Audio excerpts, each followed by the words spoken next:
Naku, matutuwa yung mga swakista natin dyan na gusto ng dagdag kita, partner. Dahil maganda yung compensation plan ng Jinga Juice. Bukod sa maliit na puhunan, maganda ang kitaan po dito. At saka partner, pwede rin yan tapatan yung sweldo mo bilang empleyado. Ayun. Hindi naman sweldo mo. Malaki yun. Wow. Gusto ko yun, ha? Oo. At Hindi saka- lang matatapatan yung sweldo mo. Oo. Oo naman ako. Hindi partner, at saka alam mo ba, pwede mong makamit ang iyong mga pangarap sa maikling panahon. Sa Jinga Juice, mismo ang may-ari na si Gary Norman ang tutulong para maabot mo ang mga pangarap mo sa buhay. Ang 10 years expertise niya sa sales and leadership kung saan siya nagtagumpay. Libre niya itong ituturo sa lahat. Isa to sa bunga ng pagsisikap ko at bilang pasalamat, papunta na rin ako sa inyo para matulungan ho kayo.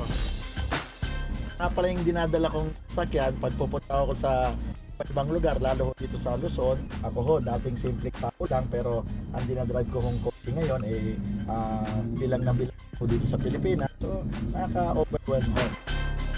Ang maganda dito sa Jinga Juice, alam ko lahat ng pangangailangan nila. Kaya pinaganda ho namin ng todo yung sistema ho ng negosyo, pati yung produkto ho namin. Maraming karamdaman ang nalunasan ng Power Health Drink na ito. Meron kasing dalawang superfoods, ang wheatgrass at guyabano, na nagbibigay ng maraming health benefits sa katawan at cancer fighter pa. Sa ganda ng produkto, pumapatok ngayon ang Jinga Juice sa buong bansa. First of all, I'd like to say thank you to the public for the overwhelming response to Jinga Juice. No, our sales expectation have been triple actually. Gusto ko pa po ngayong imbitahan, the professionals, the doctors, the lawyers, yung mga managers po dyan. Lahat po tayo, nag-iisip po tayo ng magagawang extra income after work. E di pumunta na lang po kayo dito sa Jinga Juice at gawan po natin ng negosyo yung extra time po natin. Di na po kayo kailangan mag-intay po ng 20 years, makakuha lang po tayo ng retirement po natin. So lahat po ng extra time po natin, gawin na po nating Jinga Juice. Ipinagpalit ni Chito Alcantara ang 11 years employment niya sa bangkong pinapasukan, kapalit ang negosyong alok ng Jinga. Yung empleyado kasi minsan nakarely ka lang sa benefits, no, nakarely ka lang sa mga loans, pero pag tanungin mo kung nakaipon ka or ano ba na save mo, medyo hindi rin ganun kabilis. Kaya nung napunta ako sa Jinga, nakakagulat talaga. Imagine mo, for first 5 months, no, nakakuha ko na isang Fortuner 2013. Kasi ito kasing kagandahan ng negosyo sa Jinga, kitang-kita mo na kung paano mo gawin or paano kikita ang business mo. Stress at lugi ang inabot ng Muslim brother nating si Doc Khairadon Ali na isang optometrist. Sa dami ng business na kanyang itinayo sa Mindanao, lahat na lugi. Pero nang pasukin niya ang Jinga Juice business, dito unti-unti siyang nakabangon. Lahat po yun hindi naging successful. Malaki yung ambition ko mga pangarap ko So hindi po ako nagkamali kasi sa maikling panahon, isa ako sa mga top earner na ng Jinga Juice. Nalalasap ko na yung simpleng buhay na hinahanap ko. Sa mga kababayan ko po sa Mindanao, lalo na po yung mga Muslim, sana po ay makita ninyo kung ano po yung nakita ko. Na ubakalo-kalo na mabagwe.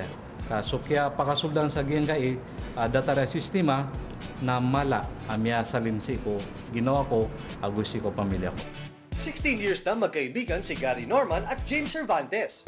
Sabay nilang nakamit ang lahat ng pangarap nila sa buhay. At hindi siya nagdalawang isip na samahan ng kaibigang si Gary sa bago nitong business, ang Jinga Juice.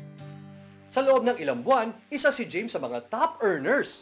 Nagkaroon kami ng kotse, bahay, lupa, nakapag-travel, tapos marami kami natulungan tao. Bali sa Jinga Juice, ang very promising yung company. Maganda yung product niya, maganda yung start ng business. Kaya ang ano ko lang sa tao, sana i-consider nila, open mind lang, tapos maniwala lang sila na maganda to, mangyayari naman talaga makakatulong yung Jinga Juice sa kanila. Bali yun yung motivation ko sa sarili ko, kaya ako natupad yung pangarap ko. Kung nais mo mabago ang buhay mo, kilos na! Attend na ng Business Orientation Seminar ng Jinga Juice. Welcome ho kayo dito sa Jinga Juice. Monday to Saturday po, 2:30 at 7 ng gabi ho. At pag Sunday naman ho, alas 3 ng hapon. Imbitado rin ang lahat sa napakalaking selebrasyon ng tagumpay sa ika-unang anibersaryo ng Jinga Juice sa September 10. So excited ho kami lahat no kasi isang taon na ho ang Jinga Juice. So ito po ay gagawin namin ang first year anniversary namin dito po sa may SMX Convention Center. September 10, alas 5 ho ng hapon. So meron ho kaming pre-concert na pwede hong panoorin ninyong lahat. At welcome ho kayong lahat.